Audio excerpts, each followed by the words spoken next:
Pues ya está con nosotros mi querido Raúl Flores Martínez con las historias que dejaron de contarse. Querido Raúl, buenos días. ¿Cómo estás, mi querido Paco? Muy buenos días y buenos días al auditorio. 1924, el periódico Excelsior estaba naciente, 7 años, y crea su propia estación de radio que ya cumplió 11 años.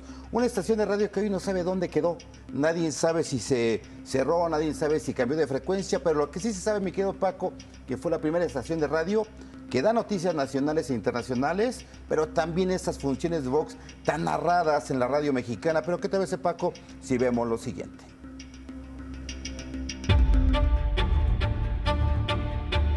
El 19 de marzo de 1924, el periódico Excelsior puso su granito de arena en la radiodifusión mexicana con la estación de radio Excelsior Parker. El edificio de Bucareli 17 fue la casa de esa estación de radio que lo mismo mezclaba música e información. En 1924, con el pretexto de su 7º aniversario, Excelsior lanzó la estación de radio Excelsior Parker, se llamaba. Excelsior Parker porque estaba asociado Excelsior con una compañía estadounidense que se llamaba la compañía Parker, valga la expresión, y Excelsior colaboró con ellos para poder generar su propia estación de radio. Con este esfuerzo dentro de los pasillos del periódico de la vida nacional, se dio inicio a lo que hoy se le conoce en los medios de comunicación como la plataforma multimedios.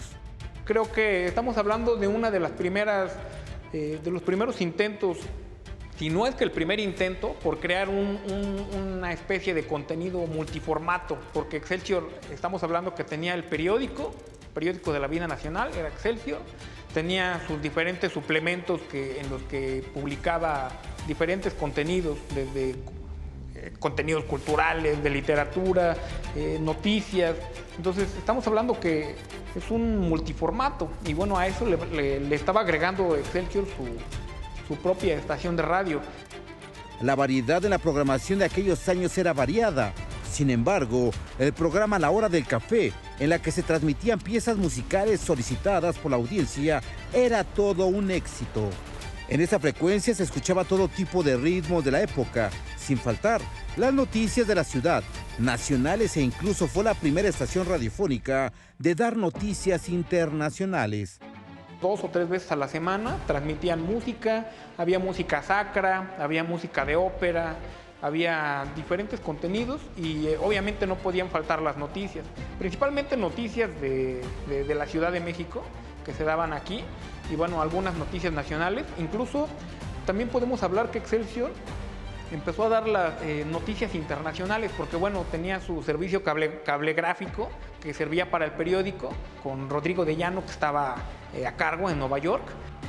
La emisora tuvo gran aceptación con el auditorio, que fue la primera en transmitir con sus narradores las peleas de box en vivo. Afuera de las instalaciones de Bucareli 17, los radioescuchas se reunían para escuchar las peleas en las grandes bocinas que se disponían para aquellos que no tenían un aparato de radio. Excelsior implementó algo muy interesante que era también muy novedoso para la época, que aquí en la parte alta de nuestro edificio de Bucareli 17 colocó unas luminarias, eran 2 lámparas de gran alcance, una era de color rojo y otra era de color verde. Entonces, desde días antes de la pelea, Excelsior mencionaba en sus páginas que iba a haber una pelea entre tales contrincantes y si ganaba un contrincante determinado, la luz se iba a encender en color verde. Si ganaba el otro contendiente, la luz se iba a encender en color rojo.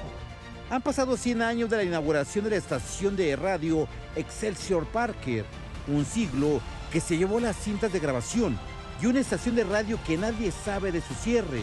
Las únicas pruebas son las fotografías que se encuentran en el Centro de Documentación de Excelsior.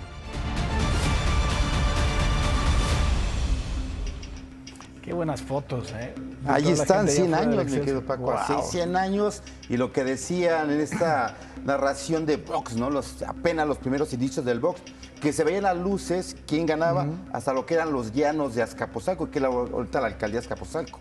¿Qué tal? De verdad impresionantes fotografías y cómo ha cambiado la vida, ¿no? Tampoco es de una gran cantidad de tiempo, ¿no? Sí, sobre todo, mi querido Paco, cómo el auditorio llegaba frente al el edificio de Excelsior en Bucareli 17 a escuchar, porque no tenían estos aparatos de radio todavía. Imagínate nada más, ahí por el maldito celular todo puedes. Así es. A todo te puedes meter.